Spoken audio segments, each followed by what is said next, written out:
a season that I think you described as inconsistent last year. When you look back, was there one theme that was missing throughout the course of the year for your team? Last year, no question, was a tough season for us. We had, we didn't have any consistency. There's no question there, and I think that was a big part of it. I felt like Alicia Fillmore and Akil Simpson really had to shoulder the load last year, but I don't think they got a lot of help. I think, Samantha Mona-Smith had a very difficult year, an up and down year, which hurt us a little bit, but that was last year, and we did a little cleansing, and this is a totally new team this year. This team this year is like night and day from last year. Akil Simpson and Alicia Fillmore, like you said, took on more of a leadership role last year. What were the biggest jumps or improvements they made over the course of the year as they took on bigger roles with your team? Alicia is she's a natural leader. She's a natural born leader. She took on the role of a leader in the locker room and on the court, but she also had to shoulder the scoring loads for us, and she was a player that we really relied on to score for us, and we're going to do that again this year. Although I think she'll have more help. Akil is a player that is she can own the paint. I think she's one of the best rebounding small forwards that I've ever coached, and I think she's also one of the best rebounding forwards in the conference, and she has a presence out there. What I like about her, and it doesn't always work for her, sometimes it works against her, is I like her emotion. She's a very emotional player, but she's a player that you rely on to really hype your team up. You mentioned her emotion. She plays with a lot of passion. She plays with a lot of intensity. Last year, you had a player foul out 6 times. She was all of them. How do you balance that intensity and passion on the floor with the discipline that she needs in order to stay on the floor and play in crucial minutes for you? Well, there's no question she has to keep her emotions in check. She knows that. That's something that she worked on even just playing this summer. We'll see once we get out there. But she also has. She's a player that she gets so mad at herself sometimes that instead of getting mad, she gets down. And she's a player that has to learn when things don't go her way, or maybe she makes a mistake. She's got to be able to keep that head up. She can't allow her opponent to know that she's defeated, and I think that's another area we have to work on, because I think when players get their heads down, the opponents see that, they take advantage of that. And but I think Akil is a more mature player. She still has to continue to work on that, but she does bring something with the passion of the game that not every player can bring. You also signed Karina Baker, junior college point guard. And you mentioned taking some of the load off of Alicia, who played some at both guard positions last year. Once Keena is eligible in mid-December, does Fillmore move to shooting guard only? Do you have a 3-headed monster at point guard? How do you envision that unfolding? Well, I think a lot of people think that Keena's going to play a lot of point guard for us. She's going to be a wing player more. She can run the point, but I think if we have Keena playing point guard for us, that I think it takes away from her ability to score and get to the hoop. So we're going to run her more off at the shooting guard along with Alicia.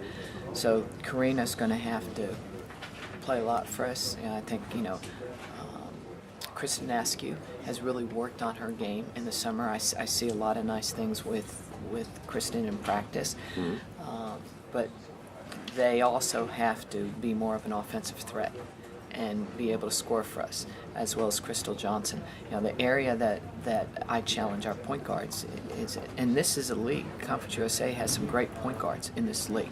And you look on the preseason pick, there's a couple of point guards on there. So we got to be able to counter that. We got to be able to have successful point guard play. If you go 3 deep, 4 deep, even 5 deep at point guard, rotating Askew and Crystal Johnson in there as well, Do you have more variety on the offensive end or the defensive end with those when you rotate those guards in and out? I think our offensive end, providing that we do get what we're hoping to get from our point guard in. Like you take Karina Baker, you mentioned Karina Baker a second ago. She's the type of player she wants to please. Well, she's a very unselfish player. I think sometimes players need to know when to be selfish, and I think she needs to look for her shot more. That's something that we'll talk about more as we get into practice, and then she learns our system, learns our players. But I like point guards to be a scoring threat. I think it puts a lot of pressure on a defense when they are a scoring threat. Last year you changed your offensive system before the season. Is it possible to quantify how much farther ahead you are at this point this year than a year ago at this time? Well, we're tweaking it a little more this year because we have 6 new players, and we have different types of players. So, some coaches will run the same thing every year. I think we're going to spread the floor out more this year. We're going to open up the lane more. We're going to look for more backdoor cuts. We're going to look for more drives. I think these guards have the ability to get to the hoop more than last year's guards, as well as our post players. We're not going to be real big inside this year, but we'll be faster. An area that we need to improve on as a team is our post ability to run the floor, offensively and defensively. Defensively, we got hurt in transition a lot last year. Christine Elliott struggled getting down the floor. It wasn't for lack of effort. She struggled with her knees. Akil didn't run the floor as good as she's capable of it, and she's running the floor much better this year. So that's going to be an area of concentration for us. You mentioned 6 new players. Your incoming freshman class has gotten as much attention or accolades as maybe any class you've ever signed. And then also adding Karina. And Keena. Does it make you nervous to rely heavily on that many new faces, or is there enough veteran presence held over from last year that they can be eased in at a somewhat normal rate, if there is such a thing?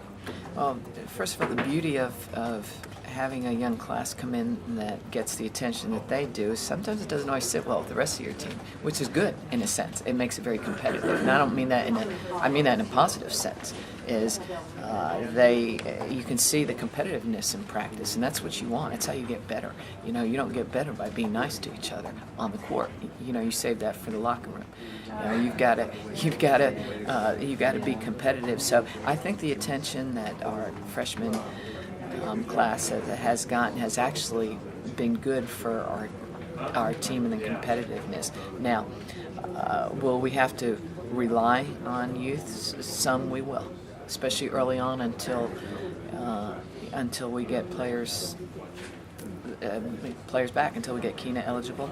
Raven Short's out for 3 months. She blew her ankle out the first day of practice. She had surgery on it, so she'll be back probably for conference play. So we're going to be a little bit thin in that area until we get those players back.